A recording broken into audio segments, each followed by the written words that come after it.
લોક સંગ્રહ. હવે અહીંયા તમને એમ થશે કે આ શબ્દ છે એના કરતાં જુદું છે. પહેલાં જ મેં કહ્યું હતું, ભગવદ્ ગીતા એ ધાર્મિક ગ્રંથ નથી, આધ્યાત્મિક ગ્રંથ નથી, જીવન વિષયક ગ્રંથ છે. અને તો જીવનની વાત રજૂ કરી છે. શું કહે છે? કેમ કે આપણે બધા સામાજિક પ્રાણી છીએ અને એકબીજા સાથે જોડાઈએ છીએ. તો એકબીજા સાથે લોકમાનસ જોડાય છે. લોકમાનસનો એકબીજાને વિચારોનો સ્પર્શ થાય છે. ઘણા જુદું રિએક્ટ કરે, ઘણા જુદું રિએક્ટ કરે, ઘણા ભણવામાં હોશિયાર હોય, ઘણા સ્પોર્ટ્સમાં હોશિયાર હોય, જુદું જુદું રિએક્ટ થાય, વિચારોની આપલે થાય ત્યારે. એટલે લોકમાનસને જાણી શકાય છે. હવે આ લોકમાનસને ક્યાં ઉપયોગમાં લેવું? તો સૌથી મહત્વનું, મેન પાવરનો ઉપયોગ કરતા આવડવું જોઈએ.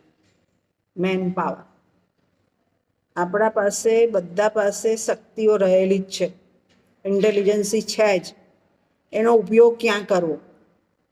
એટલે લોક કલ્યાણના માર્ગે લોકમાનસ જોડાય તો એ લોક સંગ્રહ થયો કહેવાય.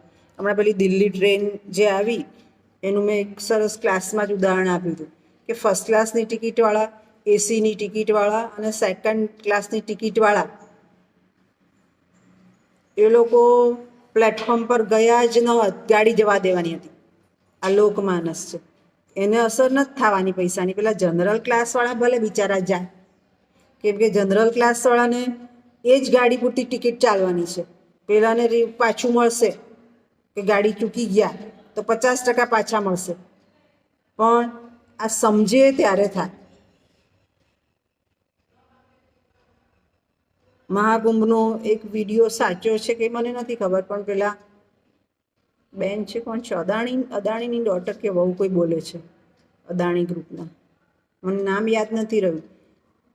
ઉદ્યોગપતિની દીકરી કે વાઈફ છે. એનો વિડીયો સાંભળીને આપણી આંખમાં પાણી આવી જાય. એનામાં જે બુદ્ધિ હતી ને 5માં આવત તો ચાલત.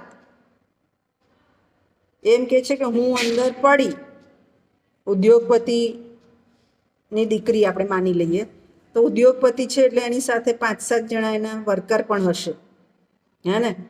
એટલે વર્કર એને બચાવવાના છે, એ પડી નથી જવાના.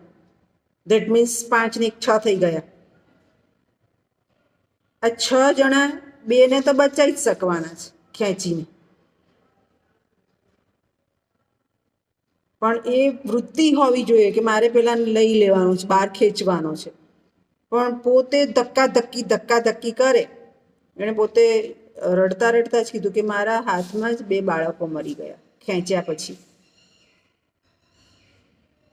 પછી હું પણ ખેંચાવા માંડી. એટલે મારા જે સબ કોર્ડિનેટર હતા, બધા સહઅધ્યાયીઓ જે મને બચાવતા હતા, એણે કીધું મેડમ બહાર નીકળો, મેડમ બહાર નીકળો, નહીં તો તમે પણ હવે અંદર જશો. આ જે કોન્શિયસનેસ છે ને, એ લોક સંગ્રહ છે કે આપણે બધા સમાજમાં છીએ જ, ક્યાં કયું પગલું ભરવું આપણને ખબર હોવી જોઈએ. અને એ જ્યારે તમે લોક સંગ્રહનો ઉપયોગ કરો ત્યારે ત્યાં નુકસાનની ભીતિ ઓછી છે. દરેક જણા માર્ગને અનુસરશે જરૂરી નથી, પણ જે સમજે છે, અનુસરે છે, અને ત્યાં લોક કલ્યાણ થતું હોય છે. ખ્યાલ આવી ગયો? સમજ પડી ગઈ?